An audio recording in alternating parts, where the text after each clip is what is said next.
ಹೇ, ನನ್ನ previous reel ಚಂದ ಇತ್ತಲ್ಲ, ರಿಯಾಲಿಟಿ ನೋಡಿ ಹೆಂಗೆಂಗೋ ಇತ್ತು. ಇವತ್ತು ಈ ಜರ್ನಿಯ ಕೊನೆ ಚಾಪ್ಟರ್. ಅಂದಂಗೆ ತುಂಬ ಜನ ಕೇಳಿದ್ರಿ, ಟ್ರೈನ್ ನೇಮ್ ಬಂದು ಮಂಗಲ ಲಕ್ಷದ್ವೀಪ್ ಎಕ್ಸ್ಪ್ರೆಸ್. ಇಲ್ಲಿ ನೇಚರ್ ತನ್ನ ಕತೆ ಹೇಳ್ತಾ ಇತ್ತು, ಅದನ್ನು ಕೇಳೋ ಅದೃಷ್ಟ ನನಗೆ ವಿಂಡೋ ಸೀಟ್ ಕೊಟ್ಟಿತ್ತು. ನಾನು ನೇಚರ್ ಎಂಜಾಯ್ ಮಾಡ್ತಿದ್ರೆ ನನ್ನ ಹಸ್ಬೆಂಡ್ ವರ್ಕ್ ಎಂಜಾಯ್ ಮಾಡ್ತಿದ್ರು. ಲಿಟ್ರಲಿ ಕ್ಲೈಮೇಟ್ಗೆ ಮೂಡ್ ಸ್ವಿಂಗ್ಸ್ ಆಗಿತ್ತು ಅನ್ಸುತ್ತೆ. ಬಿಸಿಲು, ಮೋಡ, ಮಳೆ, ಮತ್ತೆ ಬಿಸಿಲು. ಈ ರೂಟಲ್ಲಿ ಸಿಗ್ನಲ್ಗೆ ಏನು ಪ್ರಾಬ್ಲಮ್ ಇಲ್ಲ, ಸೊ ಆರಾಮಾಗಿ ವೆಬ್ ಸೀರೀಸ್ ನೋಡ್ಕೊಂಡು ಬಂದಾಯಿತು.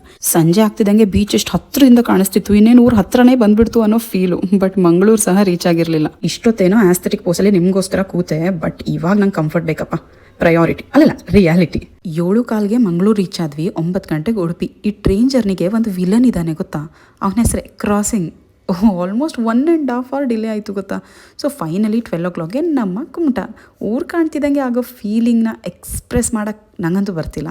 ನನ್ನ ಜೊತೆ ಇಷ್ಟು ದೂರ ಟ್ರಾವೆಲ್ ಮಾಡಿದ್ದೀರಾ, thank you so much. Next ಯಾಣದಲ್ಲಿ ಸಿಗುವ, ಕನೆಕ್ಟ್ ಆಗಿರಿ.